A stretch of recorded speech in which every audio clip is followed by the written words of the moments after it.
What's going on, YouTube? Metal Complex here, and today I've got another interesting knife review slash overview to do with you guys. This is the Kizer T1. Really cool knife, very up my alley if you've been subscribed to my channel for a while. This is not my knife. This is Jake's knife, my buddy Jake. You can follow him on Instagram at Jake's Knives. This, along with many other knives, were graciously offered up for review on my channel by Jake. He offered to just lend him to me for a while, and I really appreciate that. That's amazing. So go check him out on Instagram. If you are not subscribed to my channel, what I like to do are knife reviews, knife overviews. Pretty laid back. I don't take myself too seriously. I like to do unboxings. I like to do battles of popular models. I like to do weird top 5 and top 10 stuff on the weekends, and I upload pretty regularly. So if you're a knife enthusiast, knife collector, knife person of any type, and all of that sounds good to you, then please subscribe to my channel because I think you'll have a lot of fun here. Anyways, let's go ahead and get some measurements here of the Kizer T1. Overall length of the T1 coming in at about 7.5 inches. From the tip to the scale, you're looking at about 3.25. And blade length, usable cutting edge anyway, is going to be about 3 inches. Let's do some size comparisons here up against the Ontario Rat 1. You can see the Rat 1 coming in at about 8.6 inches overall. How about the Spyderco Paramilitary 2? Spyderco PM2 coming in at 8.3 inches overall. How about up against the Benchmade Griptilian, or in this case, the Ritter Hogue? Ritter Hogue coming in at 8 inches overall. Getting closer there in size. And how about the Spyderco Delica? Delica coming in about 7 inches overall. So in terms of like blade height and blade size, it's more Benchmade Griptilian-y, but it's not quite as long. So overall length somewhere between the Delica and the Benchmade Griptilian for a decent point of reference there. Let's go ahead and weigh it. Before I weigh it, I'll give you an example of the action here. This knife does run on bearings and is a thumb stud opener. It's very snappy. One of the snappiest that I've felt. Very responsive, very smooth. It's not a free dropper. It is one that you kind of have to shake into place. Jake did let me know that this knife has been used, but it feels like broken in. It doesn't feel like he's been, rolling around in the dirt with this guy. So I would say, it looks and feels pretty new. I think this is a pretty good example of the action you can expect from the knife brand new. Weight on this guy coming in at 4.27 ounces. Let's go ahead and weigh it again. 4.3 ounces. So a little bit over 4.25 ounces, which is great considering the knife is full titanium and it is not milled on the inside. Those are solid titanium slabs. Let's go over the anatomy of this knife real quick. What we have here is a stone-washed, kind of a light reflective stone-washed S35 VN drop point blade. 3 inches of it as we measured there. Really nice, very simple drop point blade with a flat that's very high, so lots of room for it to drop down to the cutting edge. Feels, pretty thin behind the edge. I wouldn't say it's like mega thin. I would say it's, perfectly adequate for day-to-day tasks. Any type of cutting tasks that you would reasonably ask of a folding knife, cardboard, rope, things like that. It's going to do just fine. The blade shape is really excellent. There's plenty of belly there. You've got a nice tip. It also holds on to its, the strength of it, or the thickness is maintained quite a ways out there to the tip, comparable in thickness to the Benchmade Griptilian or the Ritter Hogue. So probably about 125 thousandths stock thickness there. You do have thumb studs that are not, well, they're a little teeny tiny bit. You could make an argument that they're in the cutting path, but not really. The 3 inches of blade here, it's pretty much out of the way, especially with the angle that you would cut or draw this blade into material. Moving down to the handle scales, you do have 6AL4V titanium handle scales. Solid, like I pointed out earlier on both sides. Very nicely chamfered, nicely rounded off. You have Kizer's typical pivot there. I'm not really sure if I like the aesthetics of that pivot. It kind of looks like the rim of a car in the 90s. But I mean, that's a personal thing. As far as like whether or not it functions, it's totally fine. It's a nice Torx head pivot. Same thing on the other side. So easily adjustable. You've got some slight contouring on the handles that is only interrupted by this line here that's nice aesthetically and doesn't take anything away from the function or ergonomics of the knife. It's just kind of nice, you know, it's breaking up what would otherwise be kind of a boring handle. Now, personally, I prefer a boring monochromatic look. That's my thing. Not everybody likes that. I like the way that Kizer decided to do that little line there. You know, it adds a little bit of bend of light, I guess, as you move it around. It adds, I don't know, it adds a third dimension to what might look two-dimensional, looking straight down at it. I don't know. Food for thought, I guess. You've got nice Torx head button head screws that you might see on a ZT knife. They are definitely larger than the little teeny tiny screws that I do not like that come on some Benchmades and this Spyderco Delica. I guess the same ones, you know, that come on like the Rat. Don't like those, but I do like these. Those are great. There's only 2 of them holding in a titanium backspacer that doubles as the lanyard hole. Plenty of room to get some 550 through there. The other side, much the same as the front. You've got 2 additional screws that hold in this pretty thick pocket clip, but it does do its job. Plenty of retention. It kind of follows the curvature of the handle here. And then you've got 2 screws holding in a steel lock bar insert that also doubles as the over travel stop for the frame. So, very simple construction, premium materials. This knife is made in China, as I believe all Kizers are made in China. And you know, I've had a few opportunities here as of late to handle some Kizer knives, or knives that, you know, were made in collaboration with Kizer and some custom maker, the 2 Ray Laconico, or one of the Ray Laconico knives, and there was something else I handled, the Feist, I think. Kizer is, as far as the 3 that I have handled, which isn't a very good data pool, but to me, their quality control seems very consistent. The knives feel about the same. They all kind of have that, you know, titanium monochromatic look. But as far as like the action and the function, it's all about the same. It's really good. You know, the fit and finish on this guy is great. All the lines meet up. You know, it's like I've said before, we're kind of at a point in time in the knife world where these makers should have their fit and finish together.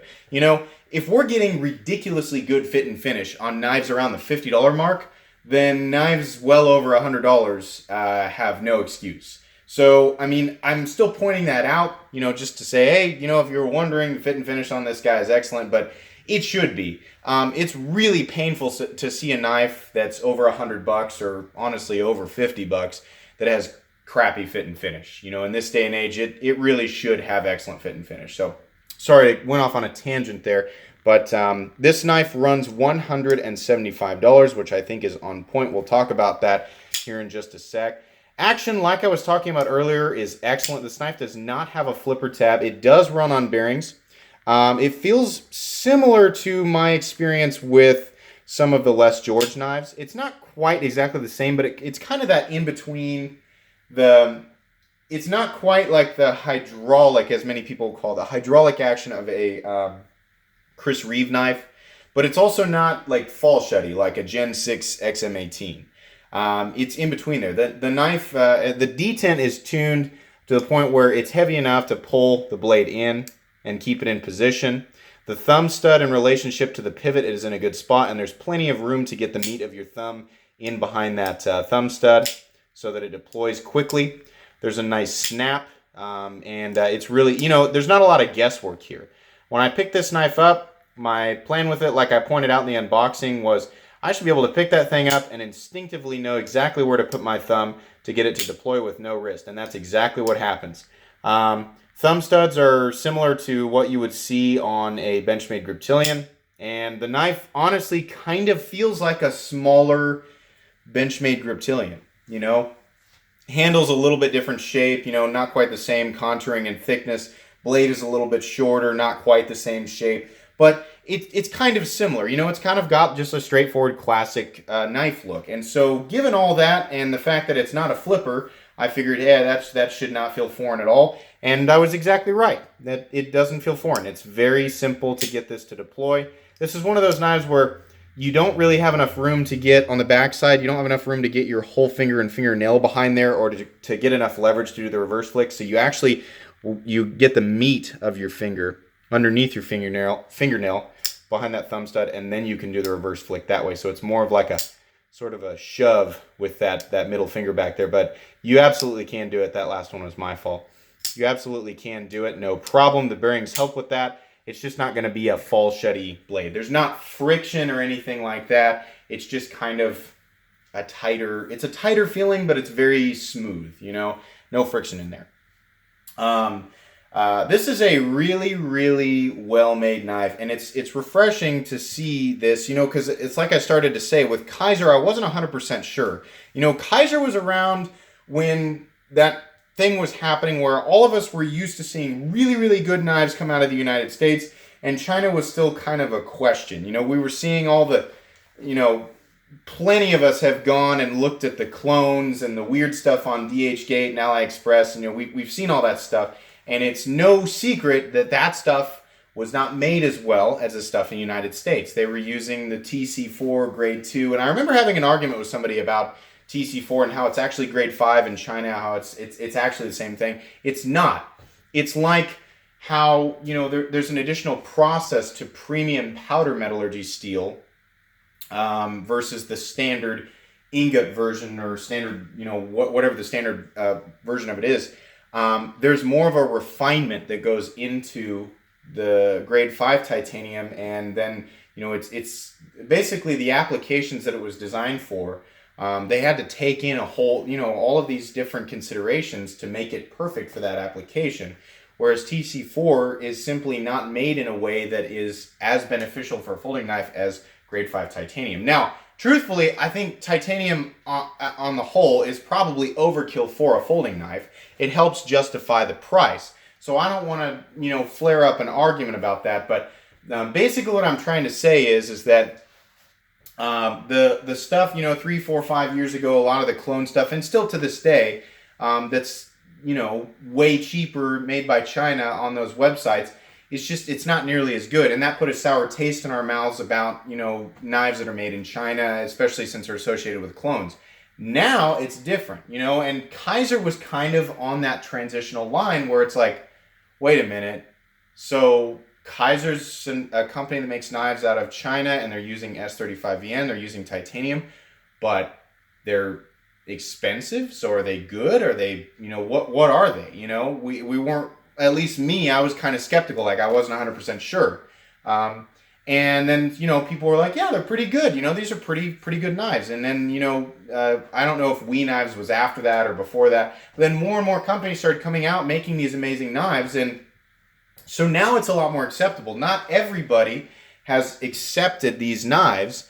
And it took me a while to kind of accept them. I still prefer US made knives over anything.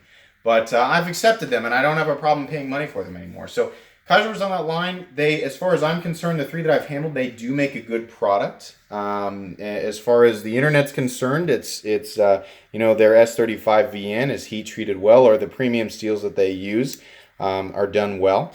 Their grinds are great. There's symmetry on the blades. There's, you know, just all the fit and finish things that you would expect for a knife of this price are there. So what I'm getting to is the $175 that they're asking for this knife, in my opinion, is totally justified. You're getting all the materials that you would expect. You're getting the fit and finish you'd expect. You're getting the functionality you'd expect. And you're getting an awesome, you know, good-sized EDC tool. One that is simple and convenient.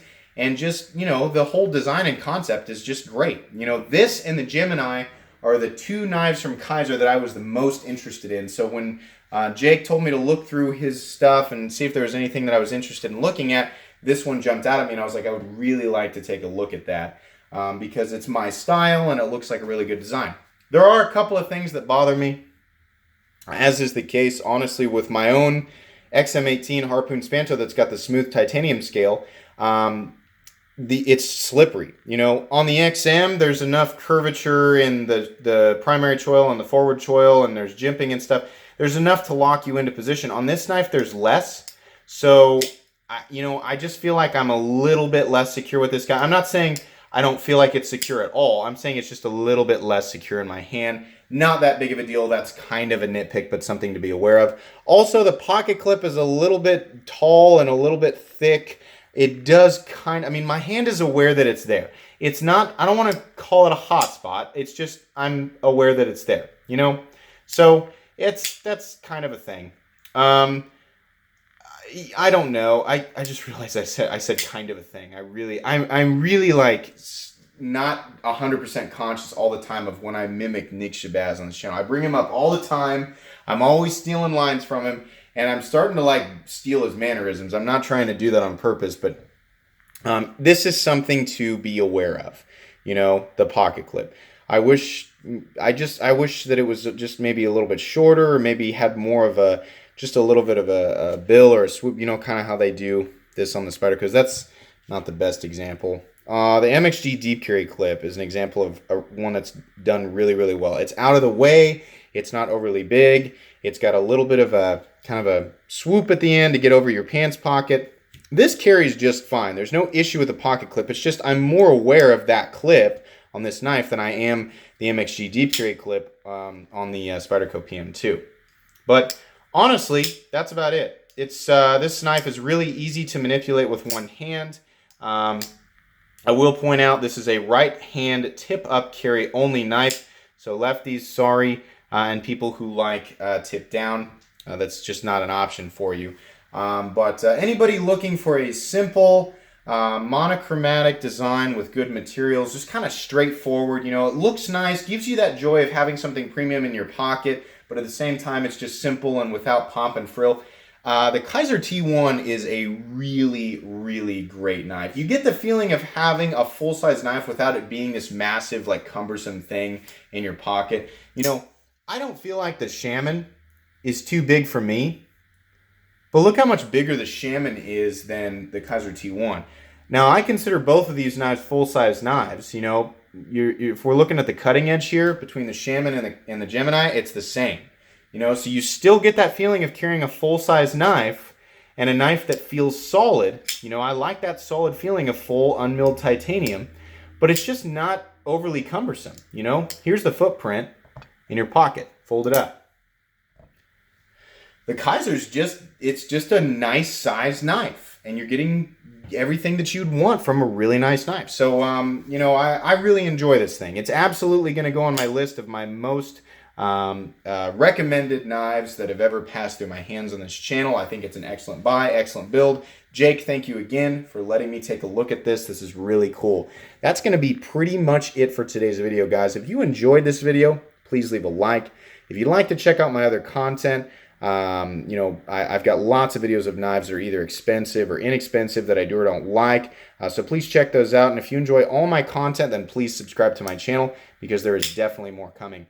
Thanks again for watching, everybody, and have a great day.